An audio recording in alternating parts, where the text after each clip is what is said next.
बहुत सारे युवा ऐसे थे जिसमें दीनदयाल उपाध्याय गोरखपुर विश्वविद्यालय के इंजीनियरिंग फैकल्टी से जुड़े हुए युवा भी थे और आईटीएम गीडा से भी जुड़े हुए युवा थे, जिन्होंने अपने इनोवेशन को वहां पे प्रस्तुत करने का प्रयास किया। और यह एक अच्छी शुरुआत है। अक्सर होता क्या है, हमारी एक आदत बन गई है व्यवस्था को कोसना। हम हर कार्य के लिए सरकार को दोषी देते हैं, सिस्टम की खामी को उजागर करने का प्रयास करते हैं, अपनी कमियों को न देख करके हम दूसरों की कमियों को उजागर करने का प्रयास करते हैं। परिणाम क्या होता है, वो समस्या असाध्य हो जाती है, कभी उसका समाधान नहीं होता। समाधान का रास्ता निकालने के लिए याद करना, जीवन में सफलता प्राप्त करने के लिए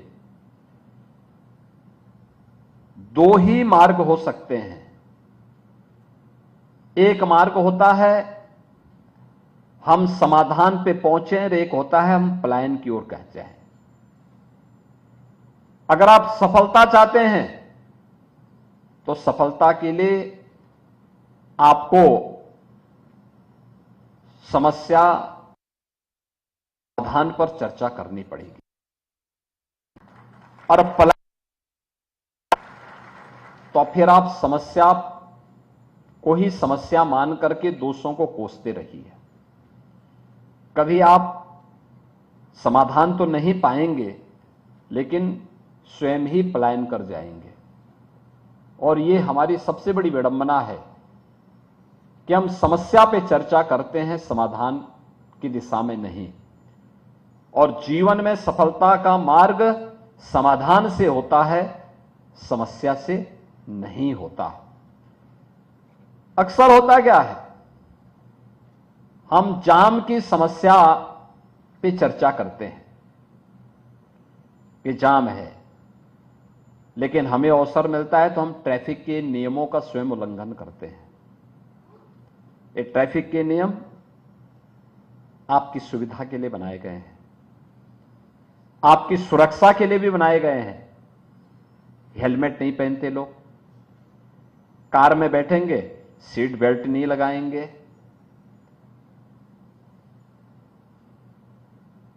बाइक चलाएंगे तो कान में ईयरफोन लगा करके चलेंगे, या अपनी कार भी चला रहे हैं ड्राइविंग सीट पर बैठ करके और रवि किशन की तरह गाना गाते हुए जा रहे हैं, गाना बजते हुए चल रहे हैं। समस्या क्या होती है कि पीछे वाला हॉर्न बजाए जा रहा है और आप एक जगह खड़े हैं, आपको पता ही नहीं कि आप चल रहे हैं या क्या कर रहे हैं, गाना सुनने में मस्त हैं और जाम पीछे लगा हुआ है, लोग परेशान हैं। यानी ये एक ये मैं उस सच्चाई को, और जब भी आप उसकी चपेट में आते हैं तो आप भी सोचते हुए दिखाई देते हैं, साहब जाम हो गया। अक्सर आप देखते होंगे ये चीजें हमें बहुत कुछ दिखाने का प्रयास करती हैं कि ट्रैफिक के नियम का पालन न केवल हमारे लिए आसान बन सकता है मार्ग, बल्कि हमारी सुरक्षा के लिए महत्वपूर्ण होता है। हर व्यक्ति ट्रैफिक के नियमों का पालन करने लग जाए, कोई कारण नहीं कि कहीं जाम लगे। आखिर कोई तो है उस भीड़ का हिस्सा जो उस जाम का कारक है, कोई तो है, लेकिन उसको कोई नहीं बोलेगा।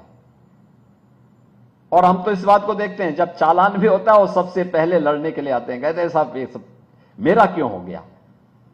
भाई उल्लंघन तुम कर रहे हो तो चालान किसका होगा। लेकिन उसमें भी हम व्यवस्था के साथ जुड़ करके काम करने को तैयार नहीं। दूसरा है,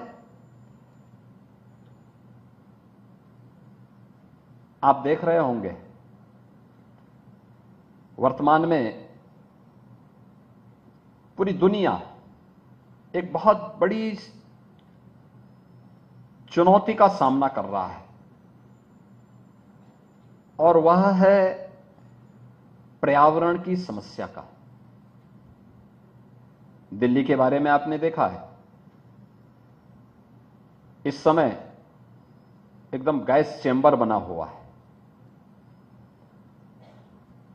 जिन लोगों में श्वास की समस्या होती है वे लोग आज के समय में दिल्ली के अंदर रहना, उनके लिए चिकित्सकों ने कह रखा है कि भाई वे बाहर ना निकलें।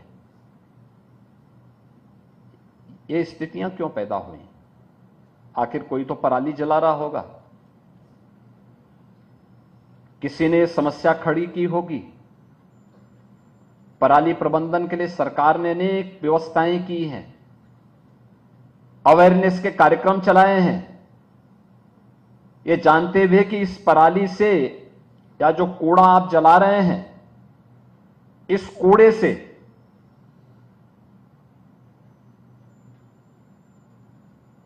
जो भी गैस निकलेगी एक खतरनाक गैस होगी और वह पर्यावरण को भारी नुकसान पहुंचाएगी। पर्यावरण का पार्ट आप भी हैं, जलाने वाला भी है, हर जीव और जंतु है, लेकिन उस सब के बावजूद भी लोग कूड़ा जलाते हैं। अपने घर के कूड़े को सड़क पे फेंकते हैं, नालियों में फेंकते हैं, पराली पे आग लगाते हैं। परिणाम क्या है? दिल्ली जैसे सिटी एक गैस चैम्बर में बंद करके लोगों के स्वास्थ्य पर और खासतौर पर बुजुर्गों के लिए, बीमार लोगों के लिए एक समस्या बन जाती है। अन्य दैनिक जीवन में आने वाली वे बहुत सारी समस्याएं हैं जो हमारे सामने हमेशा इस प्रकार की एक चुनौती देती है। इनके समाधान का मार्ग भी है। मैं देख रहा था ट्रैफिक सिग्नल कैसे होने चाहिए। सड़क में अगर किन्हीं कारणों से गड्ढा हो गया है तो उसके बारे में भी अलर्ट की व्यवस्था। कुछ युवाओं ने इसमें प्रयास प्रारंभ किया है। पुराने समय में आप देखते होंगे गांवों में पूरा गांव मिलकर के या पूरा कस्बा मिलकर के अपने यहां स्वयं सफाई करता था। कूड़ा कोई इकट्ठा हुआ, प्लास्टिक था नहीं, तो जो कूड़ा होता था उसके लिए खाद का गड्ढा होता था, वहीं पे इकट्ठा करते थे और वह बाद में कंपोस्ट बन जाता था। फिर उसको खेतों में डाल देते थे, तो खेत की उर्वरता भी बन पड़ती थी और साथ साथ कूड़ा प्रबंधन की समस्या का समाधान भी स्वतः स्फूर्त भाव के साथ सबके सहयोग से संपन्न होता था। वे लोग व्यवस्था को कोसते नहीं थे, वे सिस्टम को गाली नहीं देते थे, लेकिन स्वतःस्फूर्त भाव के साथ पूरी व्यवस्था चलती थी। और याद रखना, जब भी समाज लीड करता है तो वही प्रोग्रेस भी करता है। जब भी वह सरकार पर निर्भरता उसकी ज्यादा होती है तो प्रॉब्लम भी ज्यादा हो जाता है, यानी उसी पे निर्भरता उसकी हो जाती है, वो पिछड़ता हुआ दिखाई देता है। सैमसंग इनोवेशन कैंपस आपको स्वावलंबन के मार्ग पर चलने के लिए एक प्लेटफॉर्म के रूप में है। एक प्लेटफॉर्म, और प्लेटफॉर्म इस बात को लेकर के कि आप इसके माध्यम से स्वयं का एक स्टार्टअप स्थापित कर सकते हैं। आज केंद्र और राज्य की सरकार स्वयं का स्टार्टअप स्थापित करने के लिए बहुत सारा सहयोग कर रही है। हमने उत्तर प्रदेश के अंदर 1000 करोड़ रुपए का फंड ऑफ फंड बनाया है, जो लड़के, जो युवा इस दिशा में कार्य करना चाहते हैं उनका सपोर्ट करने के लिए, उनका सहयोग करने के लिए। इंडस्ट्री और इंस्टीट्यूशन का आपस में सहयोग बने, कोलैबोरेशन हो और उसके माध्यम से युवाओं को वहां पर इंटर्नशिप करने का एक अवसर प्राप्त हो। क्योंकि अक्सर होता है आप अपनी इंस्टीट्यूशन में, अपनी यूनिवर्सिटी में जो कुछ भी देखते हैं, जो कुछ भी पढ़ते हैं, वो आपका एक प्रकार का थ्योरेटिकल नॉलेज होता था।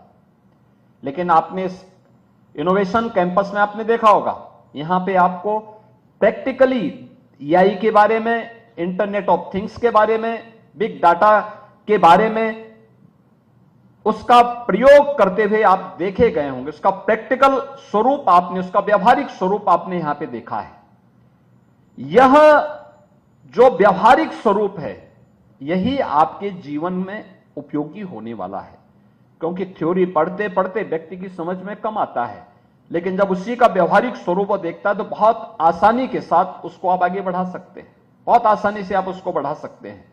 और इसी को ध्यान में रख करके कि इमर्जिंग टेक्नोलॉजी के साथ हमारा जुड़ाव हो, हमारा युवा जुड़े, ये भारत के लिए और उत्तर प्रदेश के लिए तो ये गौरव की बात होनी चाहिए कि जब दुनिया के अंदर बुजुर्गों की संख्या बढ़ती जा रही है, तब भारत दुनिया के अंदर सबसे युवा राष्ट्र है और भारत के अंदर उत्तर प्रदेश सबसे युवा राज्य है, सबसे युवा राज्य है। यानी हमारी जो कुल आबादी है, उस आबादी में 56 से 60% आबादी ऐसी है जो वर्किंग फोर्स है, युवाओं की है, कार्य करने की सामर्थ्य रखती है। अगर वह इस प्रकार के प्रशिक्षण के साथ जुड़ करके अपने आप को तैयार करती है, तो यह भी अर्थव्यवस्था को भी और प्रत्येक नागरिक के स्वावलंबन को भी आगे बढ़ाने में मदद करती है। और इस हमारा युवा इस आज की मॉडर्न टेक्नोलॉजी के साथ जुड़ सके, उसके बारे में जानकारी ले सके, इसी को ध्यान में रख करके सरकार ने निर्णय लिया, स्वामी विवेकानंद सशक्तिकरण स्कीम के अंतर्गत 2 करोड़ युवाओं को हम टैबलेट और स्मार्टफोन उपलब्ध करवाने के बड़े कार्यक्रम को आगे बढ़ाएंगे। सैमसंग भारत की ही नहीं बल्कि दुनिया की इलेक्ट्रॉनिक्स के बड़ी कंपनियों में से एक है और उत्तर प्रदेश के अंदर तो सैमसंग का जो निवेश है वह उत्तर प्रदेश का एक ब्रांड एम्बेसडर के रूप में भी सैमसंग दुनिया के अंदर काम करता है। स्वाभाविक रूप से सैमसंग का जो कार्य है वह टेक्नोलॉजी कैसे उपयोगी बन सकती है और कैसे हम टेक्नोलॉजी को समय से आगे बढ़ाएंगे, कैसे वह हमारे जीवन में परिवर्तन का कारक बन सकती है और कैसे हम अपने व्यवसाय को भी और तीव्र गति से आगे बढ़ा सकते हैं, इसमें एक निर्णायक भूमिका का निर्वहन करती है। और उत्तर प्रदेश में आप जैसे युवाओं के लिए अवसर इसलिए भी है, याद रखना, भारत दुनिया के अंदर सबसे अधिक मोबाइल फोन और इंटरनेट की सुविधा प्राप्त करने वाला देश है। सबसे अधिक लोग भारत के अंदर इसका उपयोग कर रहे हैं और भारत के अंदर कुल मोबाइल मैन्युफैक्चरिंग के 55% मोबाइल अकेले उत्तर प्रदेश में बन रहे हैं। उत्तर प्रदेश के अंदर इलेक्ट्रॉनिक आइटम भारत के अंदर जितने भी बन रहे हैं उनमें 60% अकेले उत्तर प्रदेश में बन रहे हैं। और इसलिए आप जैसे युवाओं के लिए इस फील्ड में बहुत सारे अवसर हैं। हाँ, हम इस दिशा में कैसे अपने आप को तैयार कर सकें और ये डे टू डे के कार्यों को भी कैसे टेक्नोलॉजी के माध्यम से और भी आसान बना सकें, इस दिशा में और भी इनोवेशन की आवश्यकता है। याद करना, दुनिया के अंदर महाशक्ति वही बना है जहां के युवा इनोवेशन पर और रिसर्च एंड डेवलपमेंट के कार्यक्रम के साथ अपने आप को जोड़े हुए हैं। जितना अधिक रिसर्च एंड डेवलपमेंट होगा, बढ़ेगा, आगे चलेगा, उतने ही अच्छे परिणाम और उतनी बड़ी ताकत के रूप में वह देश और वह समाज आगे बढ़ेगा। हमें आज के इस अवसर पर इस प्रकार के अभियान को और तीव्र गति से आगे बढ़ाने की आवश्यकता है। मैं सैमसंग इनोवेशन कैंपस के लिए, सैमसंग इंडिया को इस बात के लिए हृदय से धन्यवाद देता हूं कि उन्होंने गोरखपुर विश्वविद्यालय को और गोरखपुर से उत्तर प्रदेश को इस कैंपस के माध्यम से इमर्जिंग टेक्नोलॉजी के साथ हमारे युवाओं को जोड़ने का काम किया है।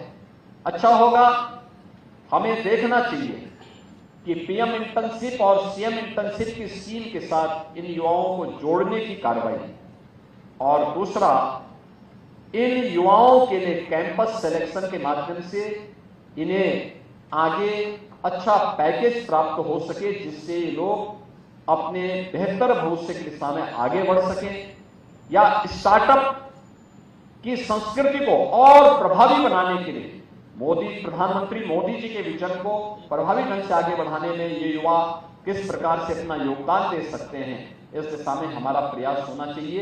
एक बार फिर से सैमसंग इनोवेशन कैंपस के आज के इस कॉन्वोकेशन में, थर्ड फेज के कॉन्वोकेशन में उपस्थित सभी युवाओं को मैं बधाई देता हूं। आप सबके प्रति मेरी शुभकामनाएं हैं। आने वाला भविष्य आपका इंतजार कर रहा है। आप इसको सकारात्मक दिशा में, एक विकसित भारत के निर्माण में इस इमर्जिंग टेक्नोलॉजी का इस्तेमाल बेहतर तरीके से आगे कर सकें, इस विश्वास के साथ मैं सैमसंग को इस इनोवेशन कैंपस के लिए हृदय से धन्यवाद देते हुए अपनी वाणी को विराम देता हूं। धन्यवाद। जय हिंद।